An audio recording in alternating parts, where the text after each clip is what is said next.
Hello again, everyone. I'm joined by Fernando Mendoza and Dewan, and we're going.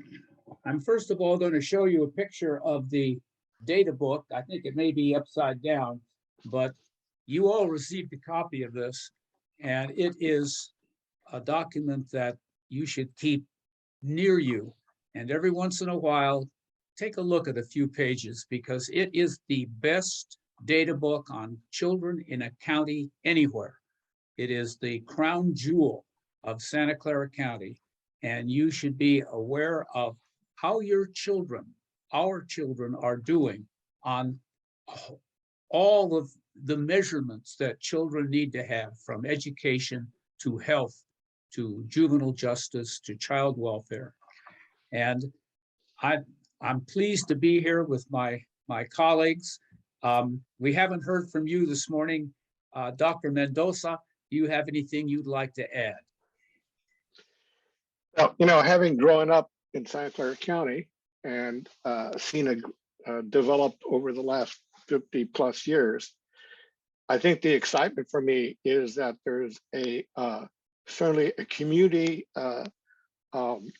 process that's really focusing on the wellness and potential of children in our county. Our county turns out to be the most diverse county in all of California, and California being the most diverse state of the whole nation. So in one sense, we are at the forefront of how do we make America work like it should, really, diversity of its populations and languages and cultures. How do we make that one America?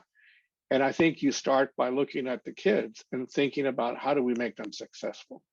So I'm always challenged of how we do that, but that challenge is being met by all of us.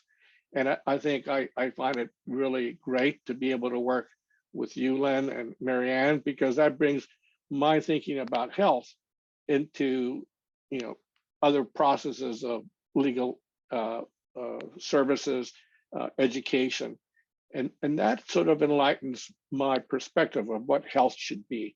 So to me, conferences like this are really valuable and so needed.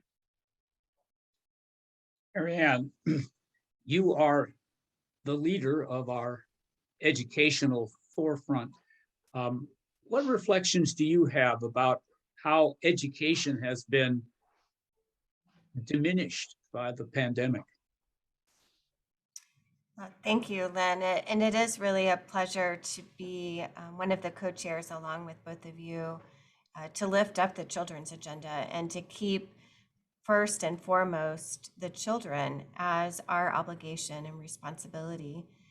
COVID-19 has had a horrific impact on children and families. And I think one of the reasons that I'm here and I participate so intently with the children's agenda and Kids in Common is the disproportionate impact that some of our communities face. And we have this opportunity in partnership and through collaboration to approach our work through the lens of equity and to really leverage the strengths of each of our community members, the assets of our community members, and the work of each of our agencies. When I think about education and some of the work of Kids in Common, I think back to the life course framework. And within the data book that you showcased, there are some pages that give a graphic description of the life course framework. And quite a few of the elements of that framework are education related. So knowing if a child is on track or off track, we can look to those metrics within our education system. I think that's important. But what's even more important is that we're not successful in achieving those metrics alone. Education does not do that work alone, and we cannot. We do it in partnership with family, with community, and with our colleagues in other agencies. Well, one aspect of the data book that falls more in my area is the wonderful work that our probation, juvenile judges, and law enforcement have done to reduce the number of children in custody. We used to have 300 kids in juvenile hall and another 300 in our camps. We always had 20 to 30 young women, young girls.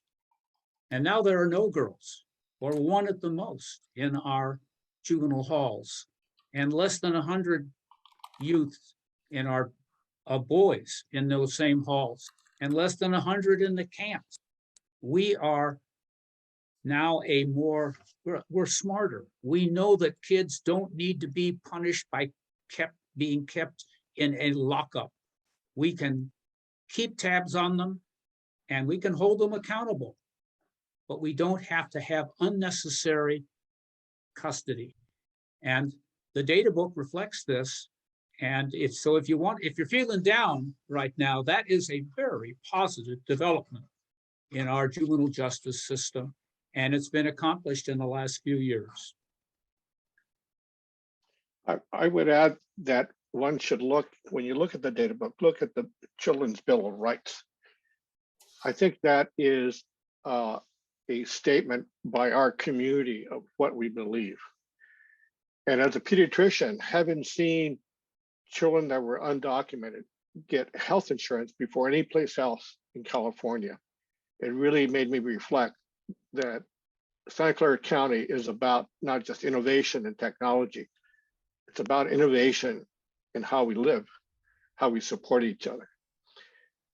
And that doesn't happen unless you have people willing to step up and say something, willing to take action.